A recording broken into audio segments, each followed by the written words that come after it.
capítulo 14, versículo 18.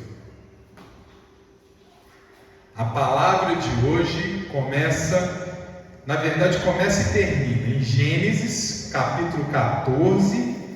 Nós vamos ler 18, 19 e 20. 3 versículos. Capítulo 14, versículo 18, 19 e 20. Irmãos, contextualizando, só para lembrar aqui. Na semana passada nós falamos que Abraão foi avisado que Ló, seu sobrinho, tinha sido raptado junto com os moradores de Sodoma, Gomorra e várias cidades da mesma região e levado pelos reis mesopotâmios no cativeiro para fora de Canaã. Abraão se arma, junta com alguns aliados e sai atrás dos reis que eram poderosíssimos, confirmando a palavra de Deus que diz: estarei contigo. Abraão vai minoritário, fraco, menor, pequeno em comparação àqueles reis e consegue a vitória, amém? Ele resgata o sobrinho e não apenas toma de volta tudo que foi roubado e volta triunfante para a terra prometida. E lá ele é recebido pelos reis com toda a pompa de um grande soberano, mas ele continua agindo com humildade. E é nesse momento em que ele está voltando para Canaã, provavelmente ele estava ali no meio da terra prometida, ele então encontra com uma figura enigmática. Ô figura enigmática, irmão. Se tem uma figura, quando eu for para a glória, eu quero conhecer e saber mais sobre ela, é esse sujeito. Quem já ouviu falar em Melquisedeque? Irmão, esse homem é citado 3 vezes na Bíblia. E nós vamos ver hoje que são senhoras citações. Vamos começar aqui por Gênesis, que é a primeira vez em que ele aparece. Capítulo 14, versículos 18 a 20. Vamos lá. E Melquisedeque, rei de Salém, trouxe pão e vinho, e era este sacerdote do Deus Altíssimo. E abençoou Abraão, e disse: bendito seja Abraão do Deus Altíssimo, o possuidor dos céus e da terra. E bendito seja o Deus Altíssimo, que entregou os teus inimigos nas tuas mãos. E deu quem? Abraão deu a quem? A Melquisedeque o dízimo de tudo. Oh, irmão, 3 versículos, mas de uma imensa profundidade. Irmão, Melquisedeque desaparece da Bíblia. Não vai ser mais falado. Vai ser citado em Salmos uma vez, e depois ele vai ser explicado lá em Hebreus. E eu vou ler essa passagem, irmãos. Vale muito a pena estudar essa parte de Hebreus, porque tem a ver com o sacerdócio de Jesus. Mas o que está sendo falado de Melquisedeque que é digno de nota? Primeiro, vou dar 4 informações. Primeiro, quem é ele? Ele é 2 coisas. A primeira delas, rei. O que é rei? Rei é o soberano, amém? No culto passado, a gente gastou um tempinho para falar como é que era a organização política nessa época. Com exceção do Império Egípcio e alguns impérios que se ergueram e desapareceram na Mesopotâmia, naquela época não havia país nesse conceito que nós temos hoje. Ou seja, países não eram grandes extensões territoriais com governo centralizado. Não. Os governos, a vida cidadã acontecia nas cidades. Amém? Cada cidade tinha o seu governo, tinha a sua moeda, tinha os seus costumes, tinha as suas tradições, amém? Tinha o seu exército. Então cada cidade tinha um rei. Melquisedeque é rei de uma cidade. Qual cidade? Salém, ou Shalom. O que significa Salém? Paz. Ele é rei da cidade chamada Paz. Até hoje, o cristão, quando encontra o outro, fala a paz, não é? Ele é o rei da paz. Os historiadores afirmam com muita contundência que, na verdade, Salém era o antigo nome de Jerusalém. Jerusalém, amém? Jerusalém. Salém. Que na verdade, Salém era o nome antigo de Jerusalém. Ou seja, Melquisedeque era rei de Jerusalém. Então é a primeira vez que Jerusalém é citada na Bíblia. É aqui. Amém? Olha que interessante. Melquisedeque é o rei de paz, o rei da cidade de Jerusalém. Até aqui Jerusalém não apareceu em nenhum momento, ele aparece agora. Quando Abraão está voltando, percorrendo Canaã, ovacionado como vitorioso na guerra. E então no caminho ele se encontra, deve ter se encontrado com vários reis, alguns são citados. Eu deve ter conhecido mais reis até do que são citados na Bíblia. Todas as cidades ficaram, como é que aquele cara venceu os mesopotâmicos? Deixa eu conhecer ele. E entre esses reis vem um rei enigmático, o rei de Salém, chamado Melquisedeque. Mas ele não era só rei de Salém, ele era uma segunda coisa: sacerdote do Deus Altíssimo. E para a Bíblia não deixar dúvida, ainda explica: sacerdote do Deus Altíssimo, aquele que fez o céu e a terra. Para não ter dúvida, é o nosso Deus, amém? Não era o Deus com D minúsculo, era o Deus. Melquisedeque já era sacerdote do Deus Altíssimo quando Abraão estava conhecendo o Deus Altíssimo, amém? Ele já era sacerdote, ou seja, ele já conhecia o Deus Altíssimo, ele já falava com o Deus Altíssimo, ele já servia ao Deus Altíssimo. Olha que interessante.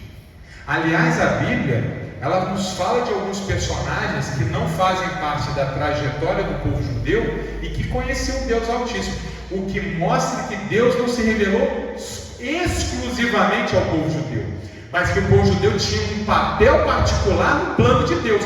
Por que a Bíblia é escrita em cima da história, o Velho Testamento é escrito em cima da história do povo judeu?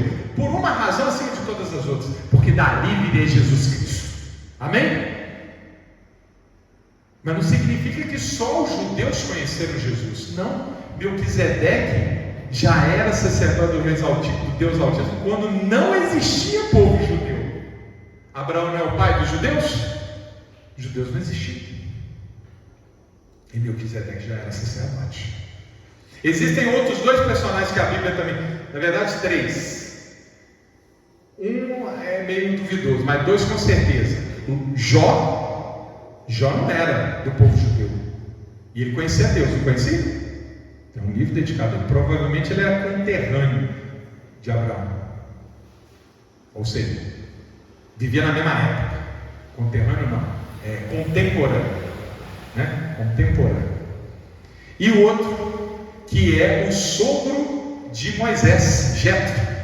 Lembra? Jetro lá de Midian, ele também conhecia Deus. Uma outra tradição, ele conhecia Deus. E o outro é Balaão. Esse Balaão é meio duvidoso, mas Balaão também conhecia Deus. Melquisedeque é o primeiro sacerdote do Deus Altíssimo citado pela Bíblia. Olha que interessante. E olha o que Melquisedeque traz para Abraão, um presente. O que ele trouxe? Olha aí na Bíblia. Vê se tem alguma semelhança com a nossa tradição. Pão e vinho. Ô irmão, quando fala pão e vinho, os dois juntos na mesma frase, o que a gente lembra? Santa Ceia. Melquisedeque, rei de Salém, Jerusalém, cidade da paz, vai ao encontro de Abraão e presenteia ele com pão e vinho. Olha quanta coisa tem nesses 3 versículos. E por fim, e aí a ação já não é de Melquisedeque, é de Abraão. Quando Abraão conhece essa figura, o que Abraão faz? Paga. Olha lá, leia aí na Bíblia. O que Abraão faz? Finalzinho do versículo 20.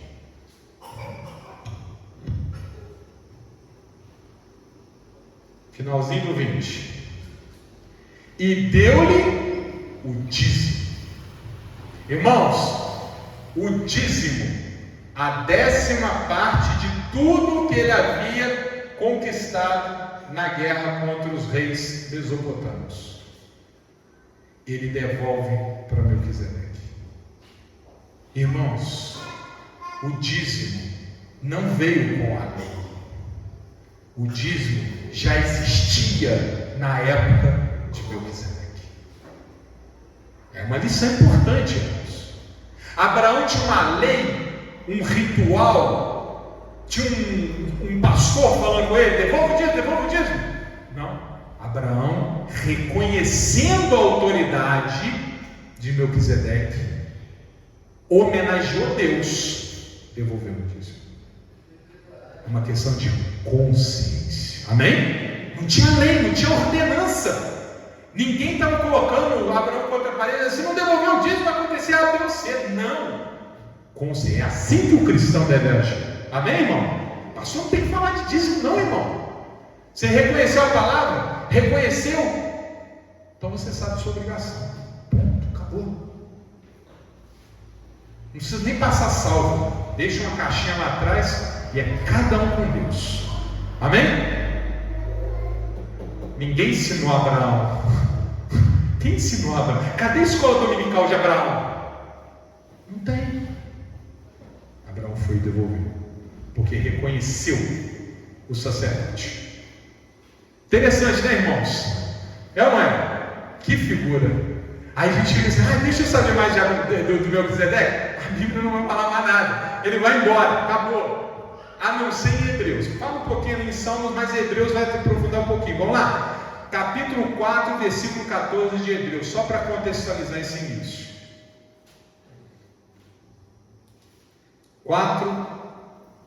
capítulo 4, versículo 14.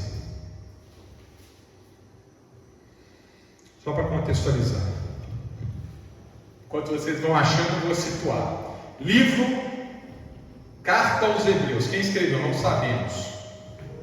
Carta aos Hebreus é uma explicação de uma pessoa inspirada pelo Espírito, que está falando aos Hebreus, explicando o que é o passado e o que é Cristo, dizendo: vocês que serviam a lei, a circuncisão, as tradições, muito bem, isso aqui teve o seu papel na história. Cristo é maior que isso tudo. Amém? E aí a gente chega nessa parte aqui, olha só, 14. Visto que temos um grande sumo sacerdote, Jesus, Filho de Deus, que penetrou nos céus, retenhamos firmemente a nossa confissão, porque não temos um sumo sacerdote que não possa compadecer-se de nossas fraquezas, porém um que, como nós, em tudo foi tentado, mas sem pecado.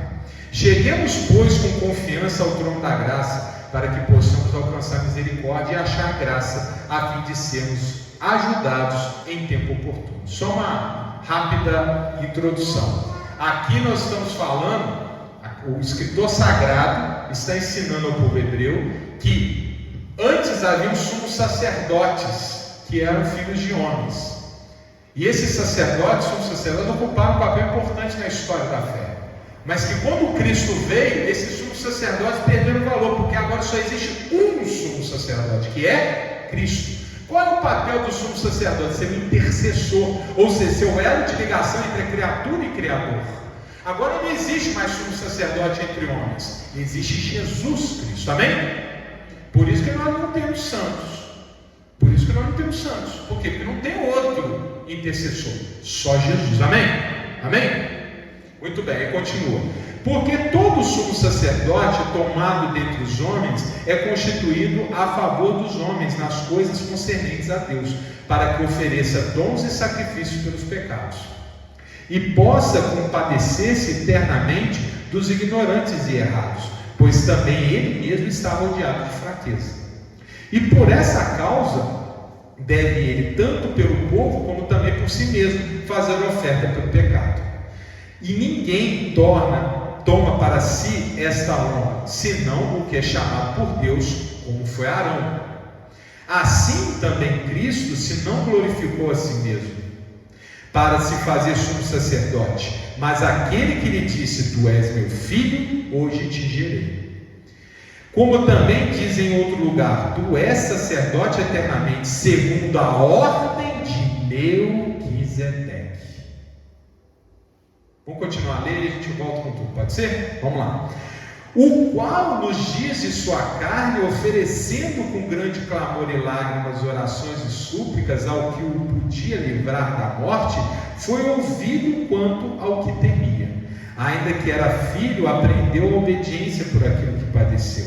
E sendo ele consumado, veio a ser a causa de eterna salvação para todos os que lhe obedecem.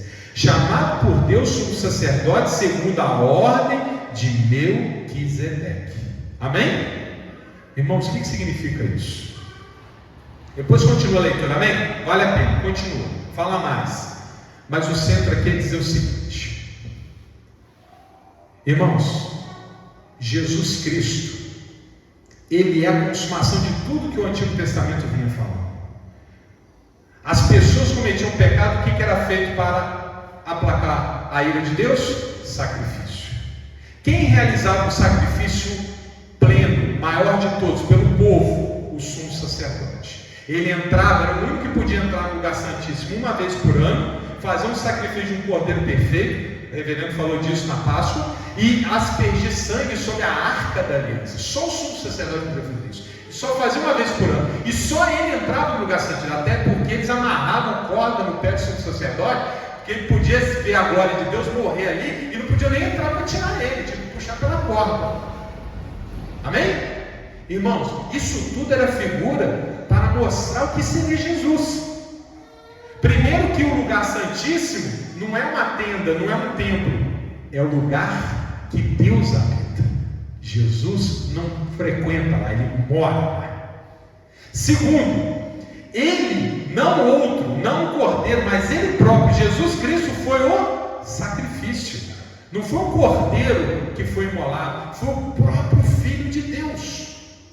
Olha que lindo. A Bíblia então está no Antigo Testamento nos ensinando as figuras do que Cristo viria a fazer. E quem é o sumo sacerdote que não sacrifica nada mais a si mesmo, que é o único que pode penetrar o lugar santíssimo e lá permanecer? Jesus Cristo. Ele é o único intercessor. E para mostrar que Jesus é maior que qualquer religião, o autor sagrado usa a figura de Melquisedeque para dizer o seguinte: quem é maior? Arão? Todo mundo sabe que os levitas vêm de Arão, certo? Certo? Os sacerdotes vinham da herança de Arão. Quem é maior? Arão ou Jesus? Essa é a pergunta. Quem é maior, irmãos? Jesus. Jesus não é da ordem de Arão. Jesus é de uma ordem que vem antes de Arão, que está acima de Arão, assim como Melquisedeque estava acima de Abraão. Por quê? Quem é que se submete a quem? Quem devolve o dízimo. Esse se submete. Irmãos, Arão estava em Abraão, porque Abraão é o avô, o bisavô de Arão. Amém? Pela carne. Ele é o bisavô dos levitas. E Abraão devolveu o dízimo para Melquisedeque. Amém? Então o escritor sagrado está dizendo: você quer entender Jesus? Olha para Melquisedeque. Arão é menor que Melquisedeque, assim como Jesus é maior que Arão. Amém? Então, irmãos, as velhas práticas do passado ficaram no passado, porque Jesus é o sumo sacerdote, segundo o sacerdócio, não de Arão, mas da ordem de Melquisedeque, ou seja, aquele que está acima dos sacerdotes que os judeus conheciam. Amém? Ficou complicado, irmãos?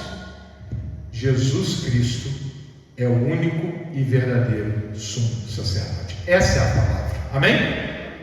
Não há ninguém que esteja acima dele.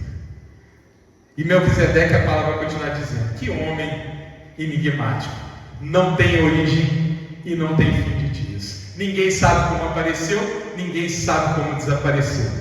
Diferente de Jesus, que nós sabemos de onde veio e para onde nos leva. Amém? Glória a Deus. Aquela salva de palmas para o nosso Deus maravilhoso. Continua essa leitura, vale a pena.